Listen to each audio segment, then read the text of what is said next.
A oração é o cheque que garante a realização do sonho. A oração move a poderosa mão de Deus. A mão de Deus é tão poderosa que não apenas pode mudar o destino de uma pessoa, como também a história da humanidade. É preciso confiar na mão do Senhor, não se permitir murmurar diante das circunstâncias e orar ininterruptamente a Deus, que tem o poder para transformar o destino e as circunstâncias. A mão divina move-se e você poderá experimentar o milagre quando orar convicto de que pode dizer: não voltarei atrás. Em meio à oração, além da manifestação da obra de Deus, recebemos inspiração e sabedoria. Em meio à lamentação e aos gemidos, podemos buscar em Deus essas mesmas dádivas. Então, assim como o sol clareia uma trilha escura, Deus nos iluminará. É na oração que recebemos consolo e forças da parte do Espírito Santo, quando tudo é escuridão e desesperança. A oração faz que as trevas desapareçam, o consolo seja derramado em nosso coração e novas forças nos levem a seguir em frente.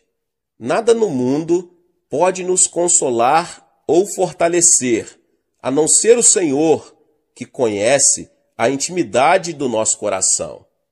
Certa ocasião, os discípulos haviam passado toda uma noite no mar, sem conseguir pescar nada.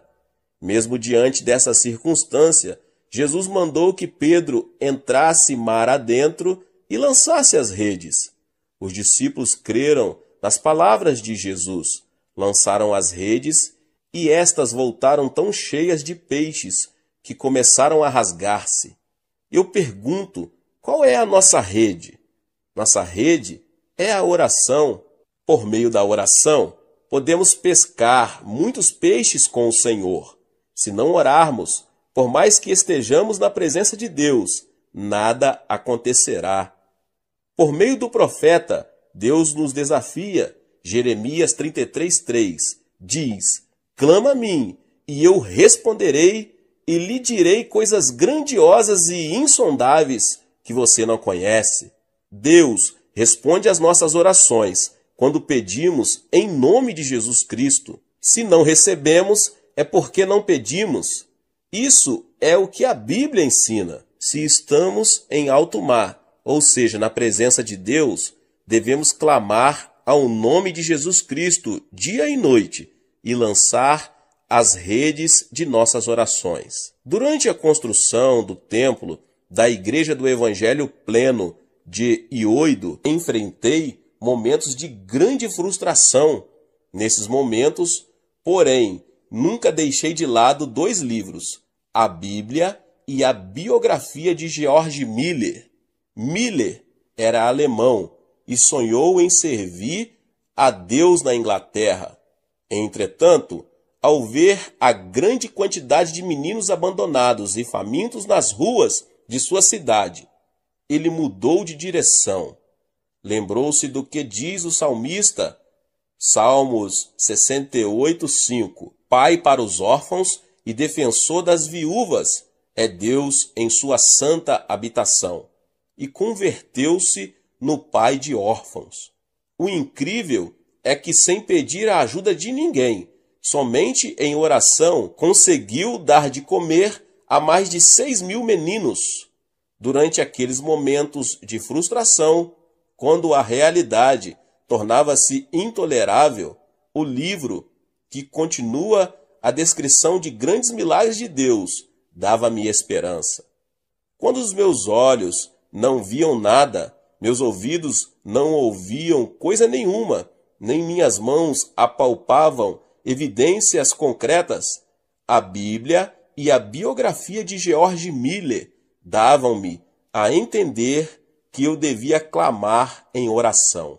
A oração ininterrupta é seguida de grande sucesso. O êxito, porém, tem um inimigo figadal, a soberba. Existem na história grandes personagens que conseguiram alcançar o êxito, mas fracassaram por causa de sua soberba. Homens que, depois de conseguir sucesso, tornaram-se ociosos e acabaram destruídos. É bom que estejamos atentos à advertência desse ditado. Depois de haver ganhado a guerra, não tire a armadura de imediato, tampouco desamarre os cordões de seus sapatos. Precisamos tomar cuidado para que, depois de vencida a guerra, a soberba nos leve a ser atacados outra vez pelo inimigo. Isso pode acontecer em nossa vida. Agimos como se tudo tivesse sido conseguido, mas a realidade pode ser outra. No momento em que nos deixarmos dominar pela soberba, tudo o que foi conseguido pode tornar-se em espuma. Se alcançarmos êxito, orar nos ajudará a manter o que alcançamos. É na oração que nos mostramos humildes diante de Deus e recebemos um sonho maior da parte dele. Comece a orar não somente por suas necessidades, como também pela manifestação do reino de Deus aqui nessa terra. É primordial que os cristãos saibam ordenar corretamente suas prioridades. Sem dúvida, a maior delas deve ser Deus e amar aos outros como a nós mesmos. Lamentavelmente, meus irmãos, vejo muitas pessoas que inclinam a balança por um lado apenas. Amam a Deus, mas não amam o seu próximo. Muitos problemas sociais hoje são produto do egoísmo. Egoístas vivem de orgulho próprio, arrogância e injustiça. Isso traz muito prejuízo e faz com que muitos de seus próximos sofram. A relação com Deus é importante. No entanto, a relação com o próximo é de suma importância. Não amar ao próximo, mas amar a si mesmo não é aceitável na presença de Deus. Uma vida espiritual saudável e ideal mantém o equilíbrio vertical, amar a Deus, e horizontal, amar ao próximo. Amar a Deus e ao próximo. As prioridades devem ser ordenadas sobre essa base. E uma vez fundamentadas nisso, deve-se orar, pedir e praticar. Todo aquele que falhar em distinguir as prioridades maiores e menores encontrará o fracasso. Todo jovem que não tenha se esforçado vai se arrepender em sua velhice.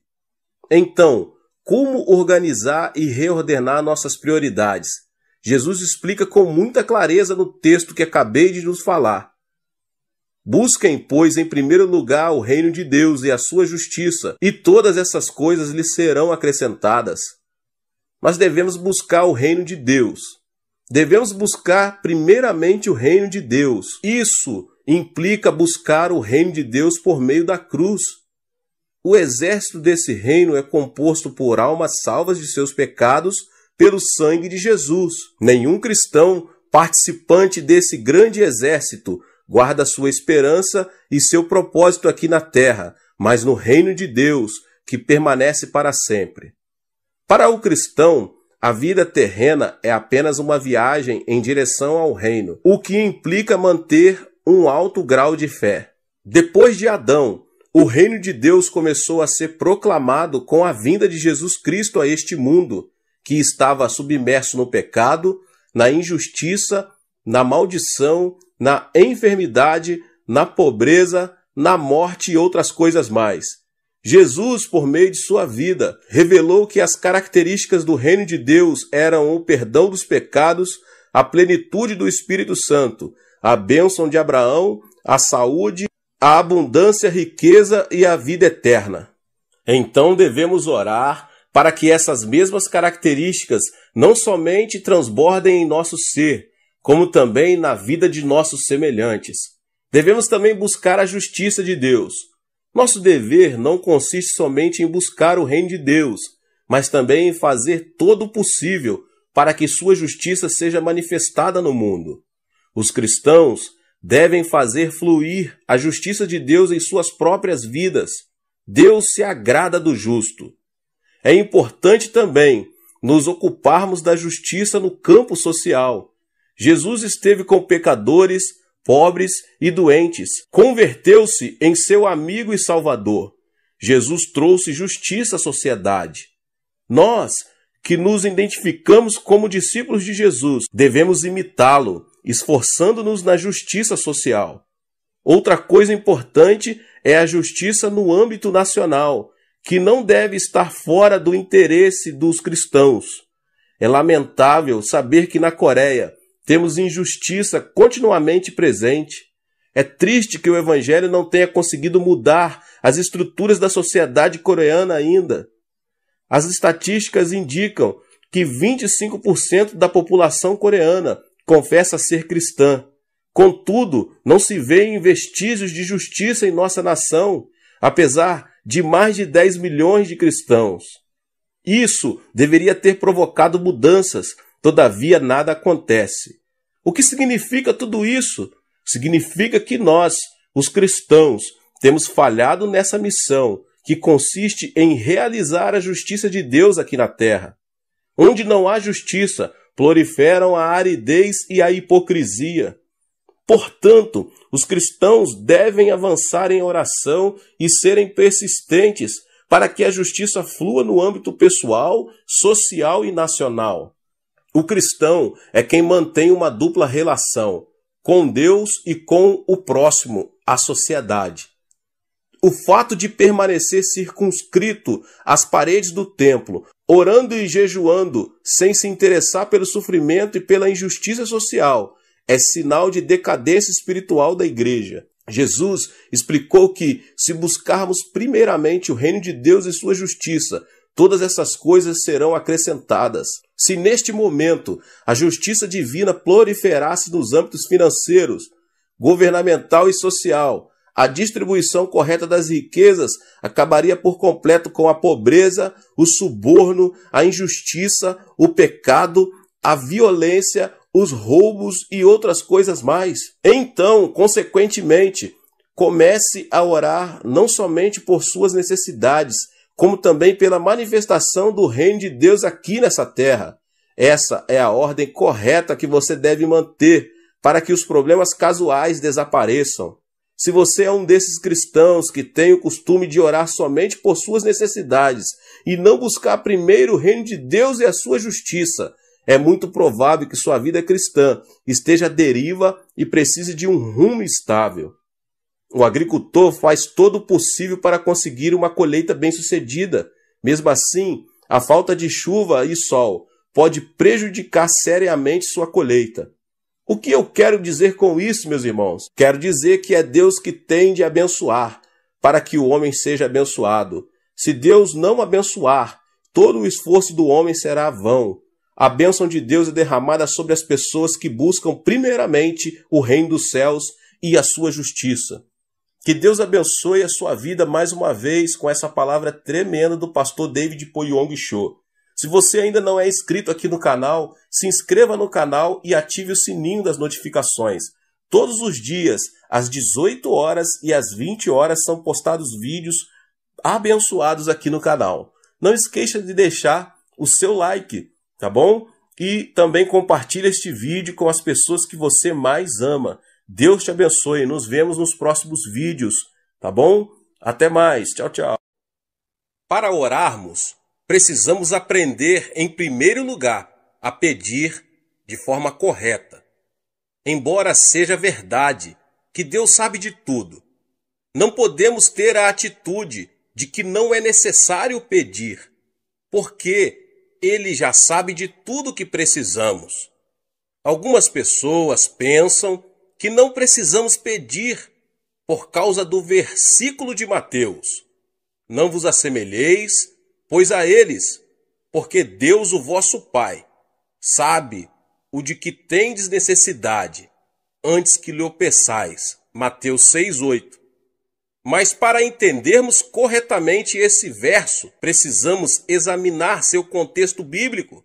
Além disso, Jesus havia dito: e orando, não useis de vãs repetições, como os gentios, porque presumem que pelo seu muito falar serão ouvidos. Mateus 6:7. Mas aqui Jesus estava referindo-se à prática de se repetir as orações ritualisticamente. Ele não estava querendo dizer que não se pode pedir. Eu vou lhes explicar mais adiante. Pelo contrário, sua intenção era ensinar-nos a dirigir ao Pai todas as petições que procedem de nossa oração. Dirigir petições a Deus é um aspecto básico da oração. Deus é o nosso Pai, e como Pai, Ele tem prazer em dar bênçãos aos seus filhos. Um filho, dentro de sua família, tem certos direitos. Jesus Cristo, o Filho de Deus, nos assegura: naquele dia, nada me perguntareis. Em verdade vos digo, se pedirdes alguma coisa ao Pai, Ele vô-la concederá em meu nome. Até agora nada tendes pedido em meu nome. Pedi e recebereis, para que a vossa alegria seja completa. João 16, 23 e 24. E no versículo 27, ele mostra por que isso acontece desse jeito. Porque o próprio Pai vos ama, visto que me tendes amado e tendes crido que eu vim da parte do Pai. O Pai nos ama porque cremos em seu Filho. Portanto, somos participantes da herança do Filho unigênito de Deus. Deus é muito bondoso, meus irmãos e irmãs. Ele quer dar-nos todas as boas coisas, desde que lá peçamos. Ora, se vós, que sois maus, sabem dar boas dádivas aos vossos filhos, quanto mais vosso Pai que estás nos céus dará boas coisas ao que lhe pedirem. Cristo veio a este mundo para proporcionar redenção e restauração ao homem caído. Quando Cristo estava preso na cruz, Deus estava cumprindo as condições necessárias para que a humanidade pudesse voltar a ter comunhão completa com Ele. Paulo disse o seguinte, a saber, que Deus estava em Cristo, reconciliando consigo mesmo o mundo, não imputando aos homens as suas transgressões, e nos confiou a palavra da reconciliação. Com base na obra reconciliadora do Pai, todos nós temos a possibilidade de sermos salvos. Mas a salvação tem que ser pregada até os confins da terra, oferecendo a todos os homens a oportunidade de aceitarem ou rejeitarem o Evangelho, a boa nova de que o preço já foi pago e que todos os homens podem ter acesso direto a Deus. Mas para receber essa grande bênção da salvação, os homens terão que pedi-la pelo arrependimento. Eles devem pedir a Cristo que lhes perdoem os pecados. Devem pedir a Cristo que entre em seu coração. Embora o dom da salvação esteja à disposição de todos, só podemos apropriarmos dele pedindo. E não é somente a regeneração que obtemos pela petição. Também a plenitude do Espírito Santo está à nossa disposição, bastando simplesmente que peçamos. Quanto mais o Pai Celestial dará o Espírito Santo àqueles que lhe pedirem, Lucas 11:13.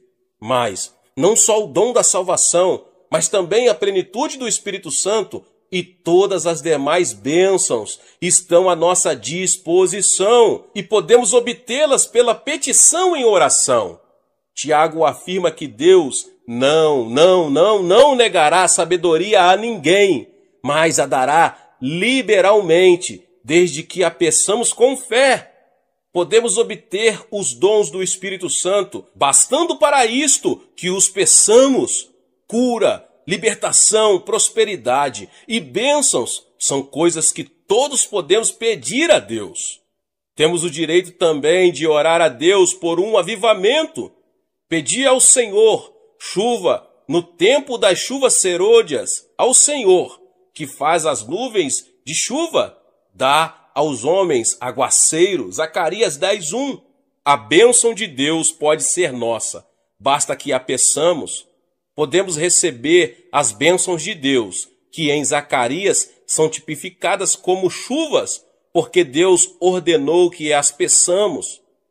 Está bem claro que Deus está desejoso de abençoar seus filhos. Contudo, temos que fazer a nossa parte, que é pedir de forma correta. Agora, meus irmãos e irmãs, como funciona essa questão de pedir? Como podemos obter a resposta de nossas petições? Há, contudo, 4 passos. O primeiro passo, temos que pedir com fé. O simples fato de pedir alguma coisa a Deus não é garantia de uma resposta positiva. E tudo quanto pedirdes em oração, crendo, recebereis. Mateus 21, 22. O segundo passo, temos que manter um relacionamento com Cristo. Se permanecerdes em mim e as minhas palavras permanecerem em vós, pedireis o que quiseres e vos será feito. João 15, 7. Quando permanecemos em oração, desenvolvemos-nos espiritualmente, de modo que os desejos dele passam a ser os nossos. O terceiro passo, temos que ter a motivação correta. Pedis e não recebeis, porque pedis mal, para esbanjardes em vossos prazeres. Tiago 4:3. Sabemos que é desejo de Deus dar-nos boas coisas. Contudo, muito de nossos pedidos são inspirados por puro egoísmo. Deus quer que nossas petições tenham a finalidade de glorificá-lo. O quarto passo é, temos que pedir segundo a vontade de Deus. Será que isso quer dizer que teremos de procurar saber primeiro, antes de orar, se Deus quer que sejamos curados? Não.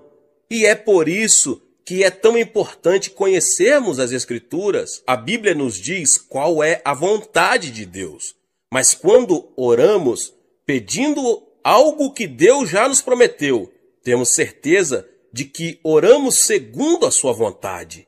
E esta é a confiança que temos para com Ele, que se pedirmos alguma coisa segundo a sua vontade, Ele nos ouve. E se sabemos que Ele nos ouve, quanto ao que lhe pedimos, estamos certos de que obtemos os pedidos que lhe temos feito.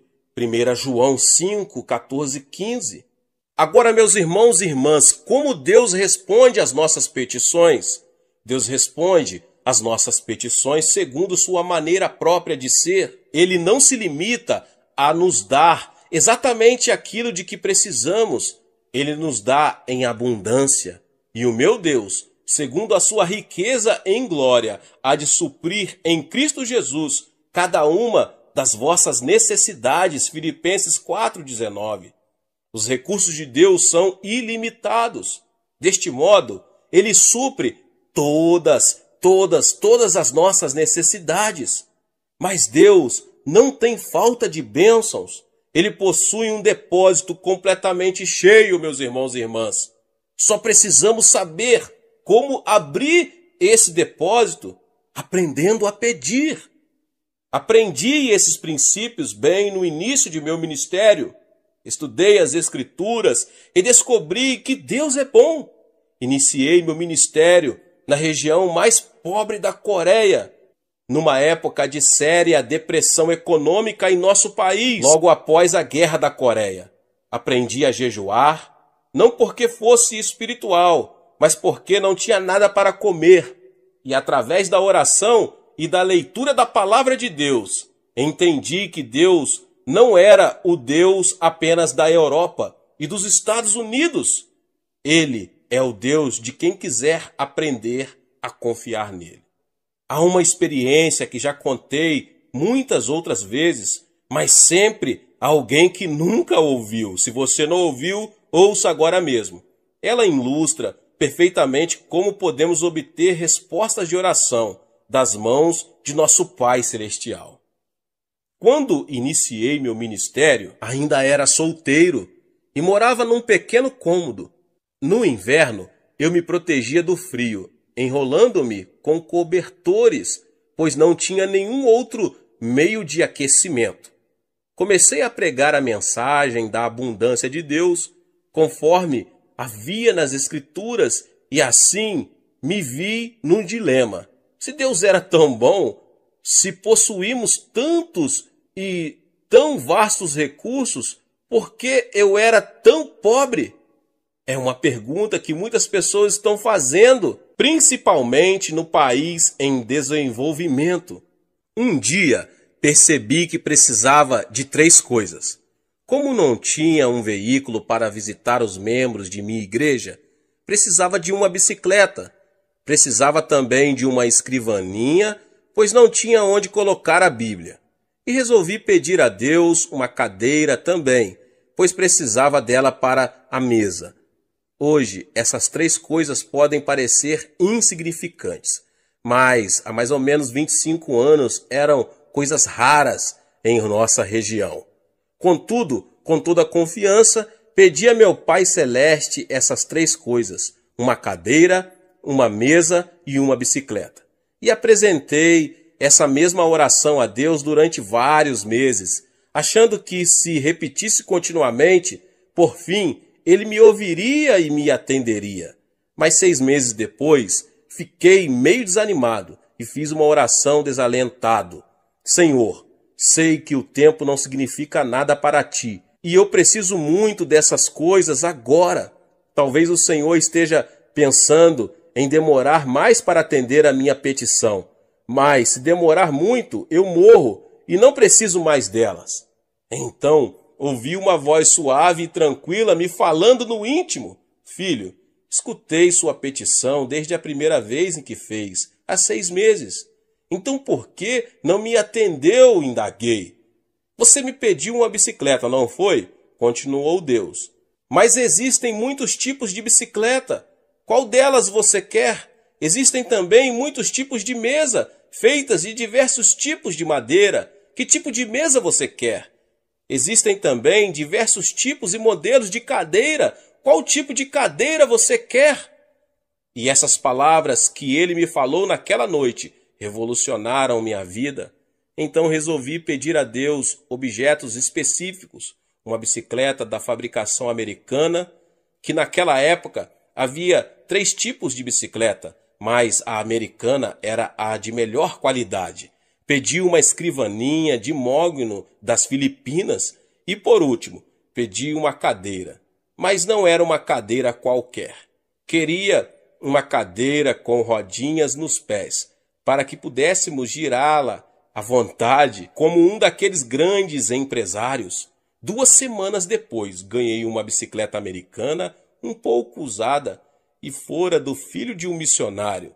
Depois ganhei a escrivaninha de mogno das Filipinas e a cadeira para fazer jogo com ela. É claro que era uma cadeira giratória. A parte mais interessante dessa experiência ocorreu antes de eu receber estas coisas. Um domingo, eu estava pregando sobre Romanos 4,17, como está escrito: por pai de muitas nações te constituí perante aquele no qual creu, o Deus que vivifica os mortos e chama à existência as coisas que não existem. No meio do sermão, eu me ouvi dizer com grande convicção: eu ganhei uma bicicleta, uma escrivaninha e uma cadeira. E em seguida pus-me a descrever cada um desses objetos. Depois do culto, 3 rapazes que hoje estão no ministério me procuraram e perguntaram: pastor, será que poderíamos ver esses 3 grandes presentes que Deus lhe deu? Era bastante compreensível que eles estivessem curiosos, pois essas coisas eram muito incomuns naquela região.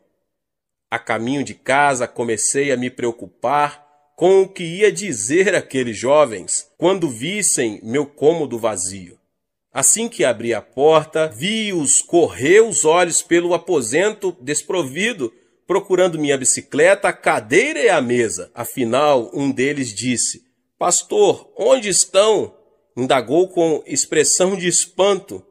Bem aqui, repliquei, apontando para o meu estômago. Deixe-me explicar fazendo uma pergunta. Continuei calmamente, admirado com minha resposta. Onde você estava antes de nascer? No ventre de minha mãe, respondeu um deles afinal. Certo, exclamei. E você já existia antes de nascer? Indaguei, vendo que um brilho começava a surgir no rosto deles. Já, claro que já existíamos no ventre de nossa mãe. Mas ninguém podia ver vocês, sorri. E eles disse qual era a minha condição naquele momento. Estou grávido também. Estou esperando uma cadeira, uma mesa e uma bicicleta de fabricação americana. Concluí todo orgulhoso, vendo a expressão de surpresa que havia no semblante deles, transformando-se em riso. Ora, pastor, então o senhor está grávido, disseram rindo. Tentei pedir silêncio a eles e que não contassem nada para ninguém. Mas uma notícia como essa, um homem grávido, era difícil de manter em segredo. Então se espalhou pelo bairro a notícia de que o pastor da igreja local estava grávido. E quando eu passava, as mulheres olhavam para mim e riam.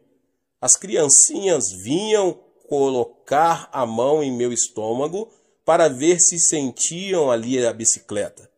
Mas depois, quando Deus me deu esses objetos, então foi minha vez de rir. E desse modo, Deus me ensinou a fazer orações específicas. É assim que se ora em fé. Não faça petições com generalidades. Certifique-se bem do que você precisa e escreva. Depois, ao orar, apresente a Deus aquilo que você deseja com detalhes. Isso feito, passe a dizer que já o recebeu. Talvez não queira dizer em público, mas comece a dar graças a Deus e a confessar que já recebeu a resposta. Lembre-se de que se pedirmos com fé, Deus nos dará o que pedirmos. É muito interessante que Deus tenha ensinado isto para um pastor de um pequeno país. Parece que geralmente só os pastores de países do Ocidente falam sobre a abundância das bênçãos de Deus ao atender suas necessidades. Mas eu posso testemunhar de que Ele pode fazer o mesmo por qualquer homem ou mulher que lhe o pedir segundo a sua santa palavra. Muitas vezes deixamos que as condições sociais ou econômicas em que vivemos venham a ditar o nível de nossa fé. É por isso que devemos pedir a Deus que amplie nossa visão e nossos sonhos, já que estes são a linguagem do Espírito Santo. Tendo uma visão mais ampla, poderemos obter maiores bênçãos de Deus.